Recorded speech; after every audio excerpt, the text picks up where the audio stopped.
na tunafahamu umuhimu wa mchezo wa siku ya Jumatano. Tunafahamu ukubwa wa Kariakoo Derby, tunafahamu ugumu wa kupata matokeo dhidi ya Simba Sports Club, lakini tunafahamu umuhimu wa hizo pointi kwenye hatima ya ubingwa wa ligi msimu huu. Inaweza kuonekana imetokea kama zawadi hivi kwa mashabiki wa mpira kuipata Kariakoo Derby yenye msisimko wa fainali.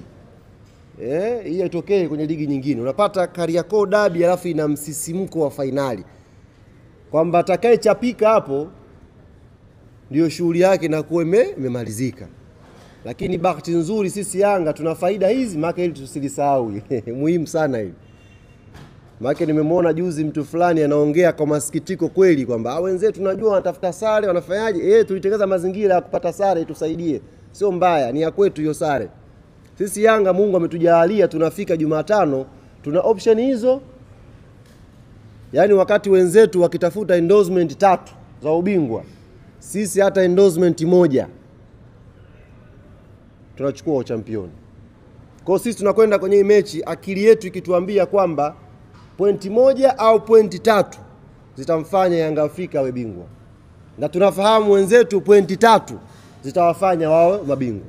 Kwa hiyo mechi mkiangalia vizuri, kwa watu ambao kidogo mmepata shule ya mpira, mtakuwa mmeshaona utamu na ugumu wake ulipo. Kisha kuwa na mawazo haya kwamba ikiwa hivi mechi inaongezeka msisimko. Kwa sisi kama Yanga Afrika tumejipanga kwa hilo jambo. Lakini la pili, sisi upande wa wanachama na mashabiki wa klabu yetu, sisi hii ni mechi yetu.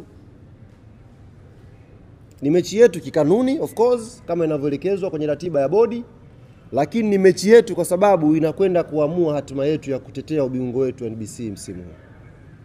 Kwa mimi siko hapa, hiyo kazi ataifanya Karim, kumkaribisha mtu mwingine. Namkaribisha mwana Yanga kokote ulipo, njoo kwenye mechi yetu ya ubingwa. Usijisikie uzito, usijisikie unyonge. Shughuli hii ni ya kwetu na wa kuifanya ifane ni sisi wenyewe wana Yanga. Tukiweza kuifanya Benjamin Mkapa iwe kijani na njano itakuwa jambo zuri zaidi. Yaani tukajaa ule uwanja wote ukawa kijani na njano itakuwa jambo zuri zaidi. Kwa hiyo niwaombe sana mashabiki na wanachama wa klabu yetu ya Yanga, jitihada tulizozifanya kutoka mzunguko wa kwanza, mechi yetu ya kwanza, hitimisho lake ni Jumatano. Tumefanya jitihada nyingi, tumesafiri umbali mrefu kuifuata Yanga ikicheza, tumepiga sana kelele kuisupport timu yetu, lakini imeonekana bado haijatosha kwa sababu kuna mchezo mmoja umesalia. Na huu mchezo unatuhitaji tena sisi wana Yanga, nguvu zetu, sauti zetu, kwenda Benjamin Mkapa kuwapa morali wachezaji wetu waweze kupambana. Kwa quality ya timu yetu, kwa uwezo ambao wako nao wachezaji wetu, wakipata support yetu nyuma, tukawaonyesha kwa dhamira ya dhati na vitendo kwamba tumekuja kuwaunga mkono nyie, mimi naamini panapo majaliwa ya Mwenyezi Mungu tutaondoka Benjamin Mkapa siku ya Jumatano tukiwa na furaha. Sasa hii furaha tusiitegee majumbani. Uwanja ni watu 60,000 tu ule. Tuje tujae pale vizuri wana Yanga, tuisupport timu yetu tupate matokeo mazuri. Kwa hiyo ni upande wa wanachama ambao nilisema nitakuja kuwakumbusha hapa na nyie waandishi mpate kulifahamu hilo. Upande wa timu kiukweli hata mimi hiyo taarifa sina. Nisiwadanganye. Timu jana mimi nimefukuzwa Zanzibar. Nafikiri viongozi wanatambua udhaifu wangu. Mimi kidogo mambo ya kutunza vitu siwezi. Kwa hiyo kwenye kulitambua hilo, jana nimetimuliwa Zanzibar. Karibu ni shahidi. Nilitimuliwa baada ya mechi tu kuisha, bwana taratibu za wewe na timu zimeishia hapa. Kuna maelekezo mengine tutakwambia. Kwa hiyo ndugu zangu waandishi wa habari na nyinyi ambao mmekuja hapa, ambao mnataka kujua Yanga inarudi lini Dar es Salaam, kiukweli mimi kama msemaji pia sijui. Ninachokijua ni kwamba Yanga itakuwa Benjamin Mkapa tarehe 25 kwenye siku ya mchezo. Hilo mimi nahakikishia.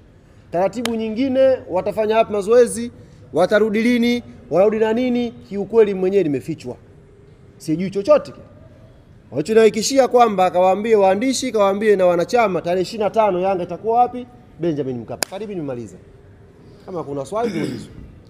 Maswali matatu kwa Ally Kamwe na tutaomba mwenye swali basi. Kwanza, si jambo jepesi kupata ushindi mbele ya Simba. Si jambo jepesi. Inaweza kuonekana kawaida kwa sababu Yanga tumeshinda mara 4 mfululizo. Lakini si jambo jepesi.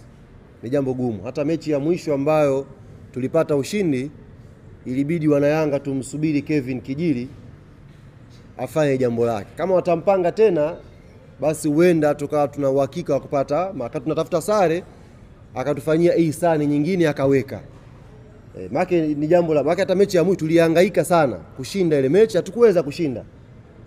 Lakini kwa sababu kuna watu waungwana duniani ambao wanatambua jitihada za watu, wakatubariki kupata matokeo mazuri. Kwa hiyo kama atapangwa ule kijana, you never know, tukaenda kutafuta sare, ukashangaa Pimpini kaitoa nje kaita ndani, Kijili akaweka.